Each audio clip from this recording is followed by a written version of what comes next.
Hello, BookTube. I have a bit of mail for you today. There's no law that says that a mail haul has to be a 40-minute video. There's no law that says that any BookTube video has to be a 40-minute video. Instead, I have two packages. Two.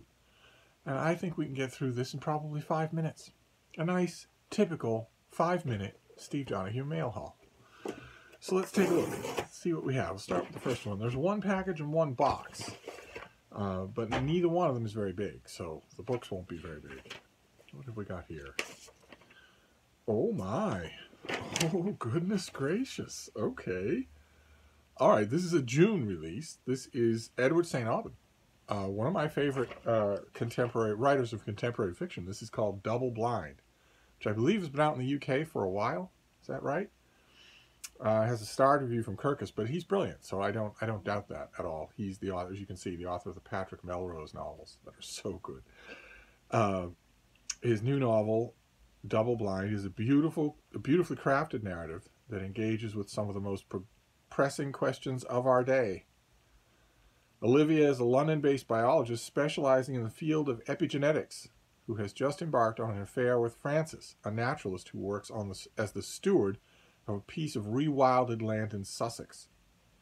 Just as Olivia and Francis's relationship begins, Olivia's old friend Lucy returns after years living in the United States with a new job working for a science and technology venture capital firm and a harrowing medical diagnosis that will bond the three principal characters ever more intimately together.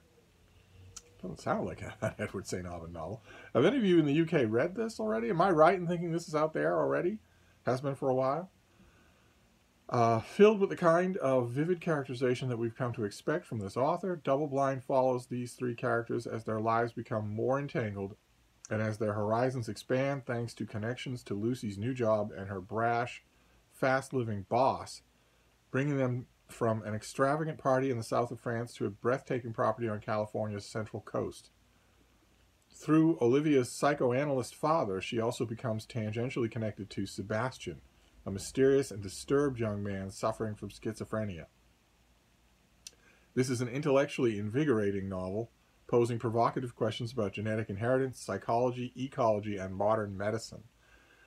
But it is also a moving and empathetic one, delving deeply into the emotions and relationships of its characters. Okay. Well, that doesn't sound like this author, but that's okay. He can do anything he wants, as far as I'm concerned. He has almost unlimited goodwill. The pub sheet actually says this will be published in the UK in March. And then in the United States in the 1st of June. So I must be thinking of something else. I'm pretty sure there's an Edward St. Aubin book floating around out there in the UK that I've never seen. It's never had an American release. But that's great. That's fantastic. It's a long way off, so I don't have to think about it. But it's nice to know that one of my favorite working authors will have a book in the future. Then we've got the box, and it's a thin thing. So I don't expect any huge Merovingian dynasty histories or anything like that. I expect... Oh, okay. All right, fantastic. This is another June release. This is by Patricia Sullivan, and it is called Justice Rising. Robert Kennedy's America in Black and White. This is another book. What was the name of the last one? Delta Awakening? This is another book about Robert Kennedy's awakening on the subject of racial justice, on the subject of social justice. That's, for those of you who were born in the 21st century, that is President John F. Kennedy's younger brother, who once upon a time looked to be a meteoric candidate for president until he was assassinated. So this comes out in June from the Belknap Press of Harvard University Press. Great. So what have we got here? I don't have a pub sheet for you. The piece of paper was an invoice, so I got rid of it as fast as possible. The leading civil rights historian places Robert Kennedy for the first time at the center of the movement for racial justice in the 1960s, but that's not. There was a book on exactly this subject with virtually the same cover only a couple of years ago that I think was called Delta Awakening, or Awakening on the Delta, or something like that, unless I'm mixing up the title with a Tom Clancy novel. But one way or another, there was just recently a book on this subject. So this isn't the first time, but who knows what this author can do with it. History, race, and politics converged in the 1960s in ways that indelibly changed America. In this book, a landmark reconsideration of Robert Kennedy's life and legacy, the author draws on government files, personal papers, and oral interviews to reveal how he grasped the moment to emerge as a transformational leader. When protests broke out across the South, a young attorney general confronting escalating demands for racial justice. What began as a political problem soon became a moral one.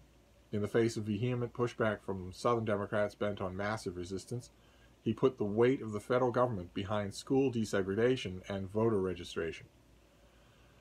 Bobby Kennedy's youthful energy, moral vision, and capacity to lead created a momentum for change. He helped shape the 1964 Civil Rights Act, but he knew no law would end racism. When the Watts uprisings brought calls for more aggressive policing, he pushed back, pointing to the root causes of urban unrest, such as entrenched poverty, substandard schools, and few job opportunities. RFK strongly opposed the military buildup in Vietnam, but nothing was more important to him than the revolution within our gates, the struggle of the American Negro for full equality and freedom, as he put it.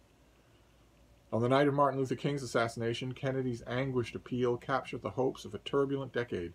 Quote, in this difficult time for the United States, it is perhaps well to ask what kind of nation we are and what direction we want to move in. Okay, great. And it looks like the author, Patricia Sullivan, she's an award-winning professor of American history at the University of South Carolina. And it looks like she's written a lot of books on American civil rights and the civil rights movement. So now we get the big spotlight on Robert Kennedy. Fantastic. Okay, well, some of you know that I have my oldest friends who are watching this channel will know that I have an abiding interest in dead Romans, dead Kennedys, and dogs. So there's a chance that I will write about this. Some people have pointed out over the millennia, over the decades, and some of you have actually noticed that sometimes when a particular subject is close to me, it's really close to me, I actually have written much less about it, not much more about it. And that's true. That's absolutely true. And it's true for the Kennedys as well. It's true for a handful of subjects. But I have done it in the past, and I will continue to do it. And this could be it. This could be one of them. So, great. So, all right. So that's the mail. It's only 8 minutes long. It's 2 titles, one fiction, one nonfiction. They're both bullseyes in their own way. One is about the Kennedy family, so I will know a lot about this subject. I will read this book with that kind of, home yearbook interest. And the other is a novel by a novelist I really like. And that doesn't happen often, that I'll get a new novel by a contemporary novelist and be able to say yay instead of oh please. So that's a fairly good bullseye mail haul. The only problem with it, not much of a problem, but the only problem with it is that there's nothing I can jump into right away, but I've got plenty to occupy me right away, so that's just as well. So I'm going to wrap this up for now, but I'll be back. Thank you, BookTube.